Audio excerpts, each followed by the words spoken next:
This is waptek, and I'm reviewing a quick D, Empty World by Captain Disillusion, and no one should watch my video because I don't have any merit for critiquing his work. I critique UFO videos done by absolute buffoons on the internet. But the video wasn't censored enough so I can find the funeral home and the location on Google Street View.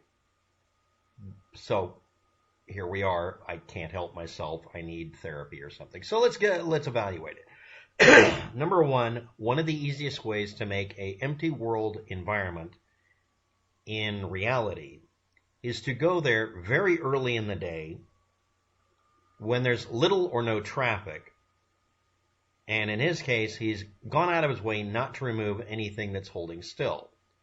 Except there's an intersection back here that has cars that seem to be just sitting there. I mean, it's obvious it's not an empty world, but you could decide for your empty world ARG that he's reviewing here that those are cars that stalled there and people left them and the universe is empty. I mean, that's an acceptable one. But then if you're doing an ARG or a video game like environment where the world literally became empty because the people vanished, you'd have car wrecks, you'd have cars that stop midway in the road, usually pulling off and running into something. But okay, so we go forward and back a couple of frames. I'm using the frame by frame function here on YouTube. I'm going to go back several. We can see that this is a tracking shot done with a drone.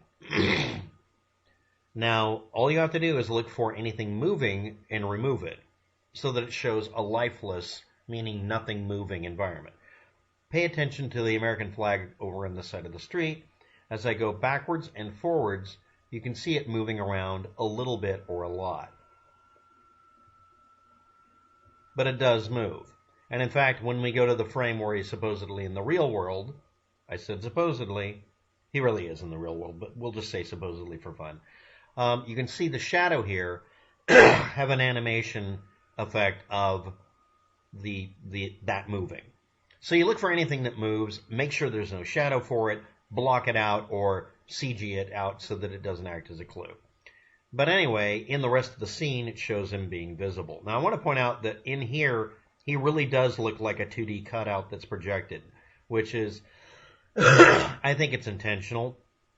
So I was wondering what the trick is. Is the cars animated? Well, actually, some of them do look animated when he puts it in frame.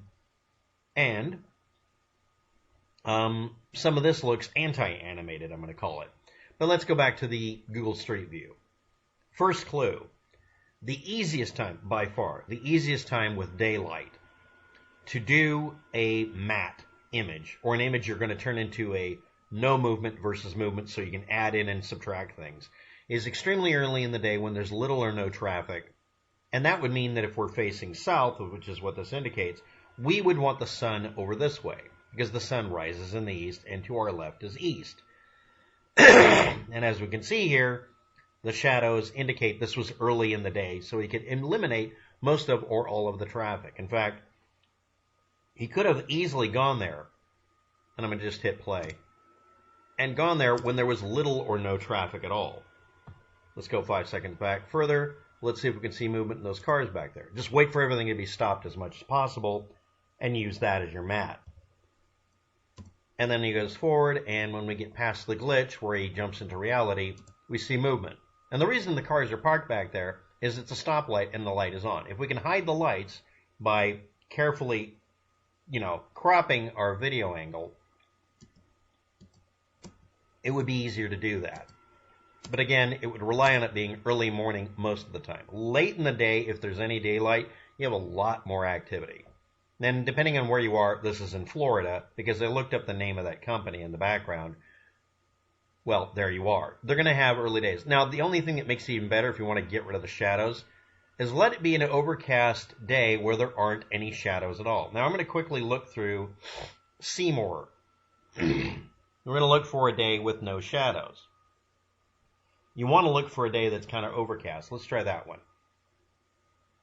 And what we get is, we get an overcast day, which we could then dodge and burn to be brighter and make it look like a pretty summer day in Florida.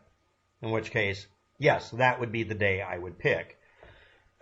but you'd have to not do it during a global warming induced heat wave in Florida where you're probably not going to have an overcast day. So his last opportunity, let's say, was 2017. And it's a cool effect, but as we get further away, it really makes him look like a 2D cutout, although I don't know if that's factual. It could be completely natural looking. I can't evaluate these things. If it's done right, you can't evaluate the hackery that went on. But as we can see from that, that's moving.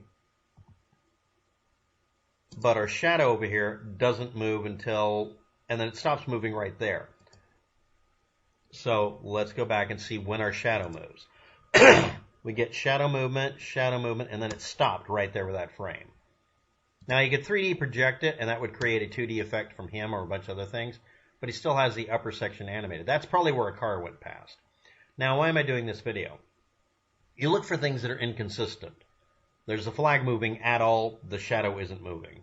You look for somebody picking on purpose an early part of the day so they can get away with doing this kind of mad out. That sort of thing. And more importantly, you give a link to Captain Disillusion's channel and tell people, watch every damn one of his videos and learn how this shit works. And again, even he'll say it. He can't cover everything, but he can dig at it. It just takes longer. And again, it's only a possible explanation how something was done. Reality can look fake, and fake can look real. And if you do it right, it's almost impossible to tell sometimes.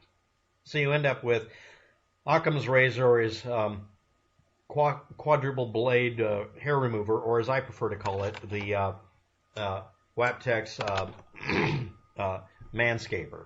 You look for the most obvious answer, which is he did it early in the day because the shadows are pointing that way, and then matted out the rest, which is what you end up doing anyway. And again, if you can get a golden hour effect by just picking a day when it's overcast, every part of the day is good, but do it during the early part of the day when you have the least traffic.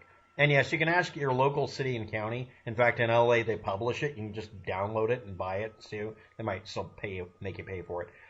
Find out when each road has the least amount of traffic on it and just use that time of day. That's what you do in LA when you want to do an empty area. That was how it was done for a bunch of disaster movies.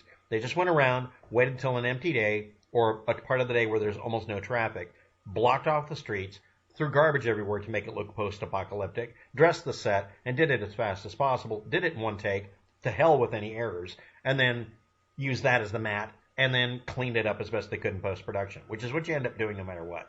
A single bird or a person walking through the set will screw it up. Or do what I saw one guy do, and just look for an image that was earlier in the day, like 7 a.m., and did a scene like this by 3D mapping it by just doing this. Forward and back, getting a 3D matte image using Google Street View. No, I'm not kidding. You can do that too. Anyway, thanks for watching. Have a good day. Good luck with that. And this is basically a plug for Captain Disillusion, the YouTube channel, if you really want to learn this stuff a lot better than you can learn it from me.